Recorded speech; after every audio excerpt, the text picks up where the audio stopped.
Hello everyone, welcome to our channel JMD classes. So friends, आज है 13 फरवरी 2022। आज से जो भी इम्पॉर्टेंट करंट अफेयर्स के क्वेश्चन होंगे वो हम इस क्लास में डिस्कस करेंगे। तो चलिए स्टार्ट करते हैं।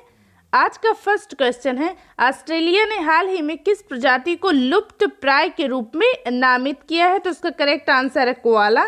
ऑस्ट्रेलिया ने हाल ही में कोआला को एक लुप्त प्राय प्रजाति यानी कि इंडेंजर्ड स्पीसीज के रूप में नामित किया है, जिसे 10 साल पहले कमजोर के रूप में वर्गीकृत किया गया था। पिछले 20 वर्षों में लंबे समय तक सूखे, आग लगने की घटनाओं, शहरीकरण और आवास के नुकसान के संचयी प्रभावों के कारण यह निर्णय लिया गया है। अब से कोआला को ऑस्ट्रेलिया के राष्ट्रीय पर्यावरण कानून के तहत अधिक सुरक्षा दी जाएगी। हमारा सेकेंड क्वेश्चन है, हाल ही में खबरों में रहे वन ओशन समिट का मेजबान कौन सा देश है? तो इसका करेक्ट आंसर है फ्रांस।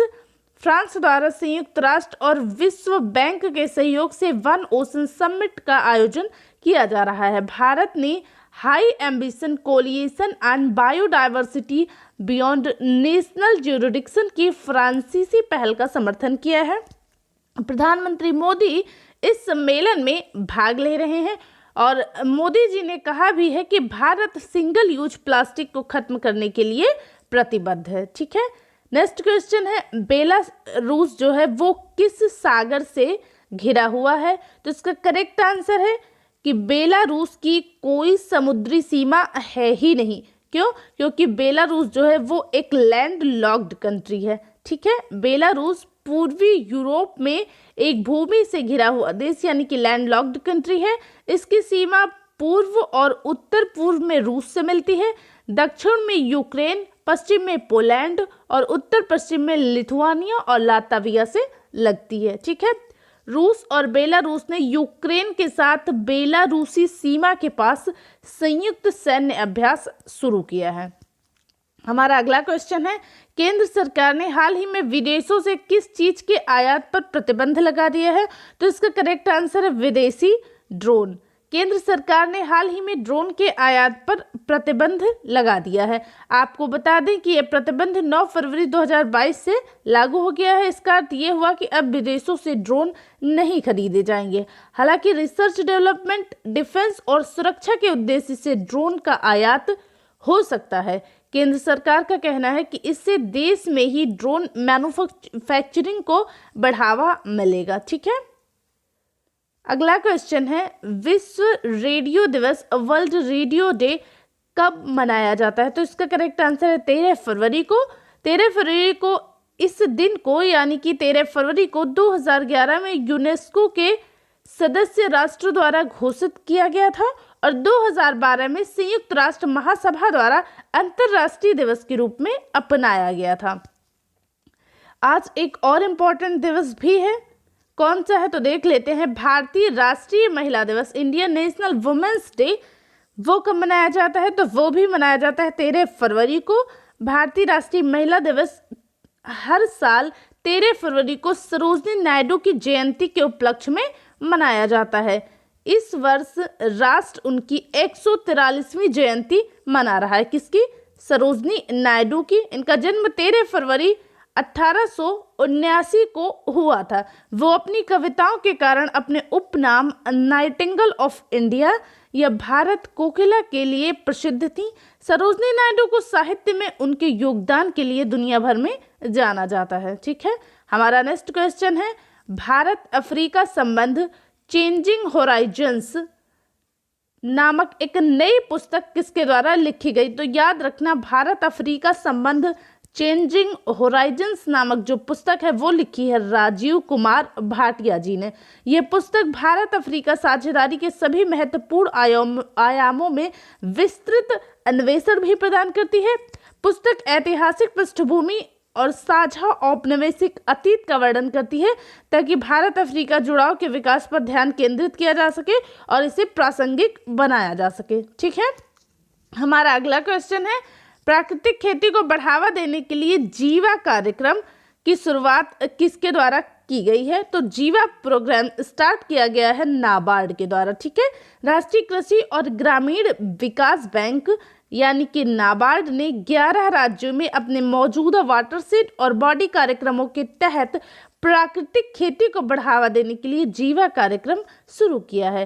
कृषि पारिस्थितिकी के सिद्धांतों को प्रभावी ढंग से लागू करने के लिए दीर्घकालिक स्थिरता और पहले से मौजूद सामाजिक और प्राकृतिक पूंजी को कुशल खेती की ओर बदलना इसका उद्देश्य है। बात करें नाबार्ड के गठन की तो वो होता है 12 जुलाई 1982 को। नाबार्ड का मुख्यालय कहाँ पे है तो वो है मुंबई में। और नाबार्ड के अध्यक्ष कौन है?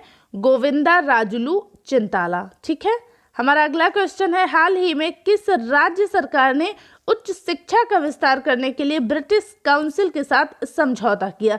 तो इसका करेक्ट आंसर है तेलंगाना सरकार ने। तेलंगाना सरकार और ब्रिटिश काउंसिल शैक्षिक अवसरों और सांस्कृतिक आदान प्रदान के लिए एक अंतर्राष्ट्रीय संगठन ने शिक्षा, अंग्रेजी और कला में साझेदारी को नवीनीकृत करने के लिए 3 साल के समझौते ज्ञापन पर हस्ताक्षर किए हैं। ठीक है, तेलंगाना के युवाओं के लिए वैश्विक अवसर प्रदान करने के लिए संस्थानों के बीच अनुसंधान की सुविधा और विश्व स्तर पर उच्च शिक्षा का विस्तार करने में सहायता करना है। ठीक है, तेलंगाना की राजधानी हैदराबाद है। तेलंगाना के जो राज्यपाल हैं वो है तमिलसाई सुंदरराजन और तेलंगाना के वर्तमान मुख्यमंत्री हैं के चंद्रशेखर राव।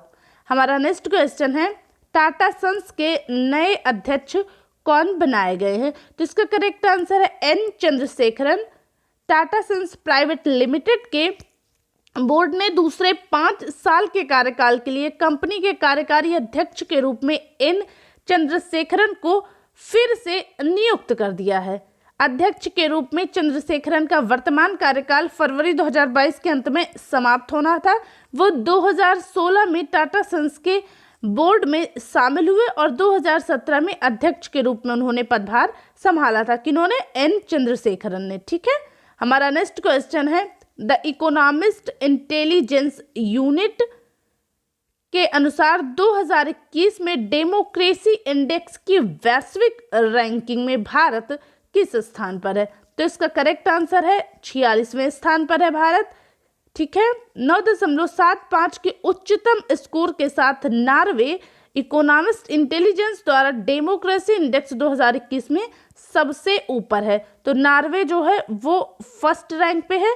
ठीक है, और भारत का रैंक कौन सा है? 46 है। हमारे पड़ोसी देश पाकिस्तान को 104 रैंक के साथ हाइब्रिड शासन में और नीचे रखा गया है।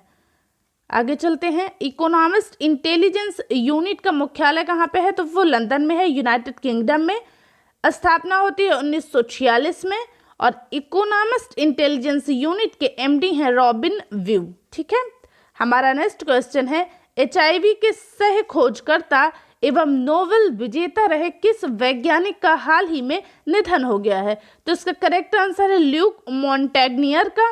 एक फ्रांसीसी वायरोलॉजिस्ट हैं ल्यूक मॉन्टेग्नियर, जिन्होंने एड्स का कारण बनने वाले वायरस की खोज के लिए जिनको 2008 में नोबेल पुरस्कार मिला था, उनका निधन हो चुका है। अभी वो 89 वर्ष के थे। ठीक है, इनका नाम है ल्यूक मॉन्टेग्नियर। तो ये रहे आज के करंट अफेयर्स के क्वेश्चन। अगर आपको हमारी क्लासेस पसंद आती हैं तो इन्हें लाइक, शेयर और हमारे चैनल को सब्सक्राइब ज़रूर कीजिएगा। Thanks for watching. Thank you so much.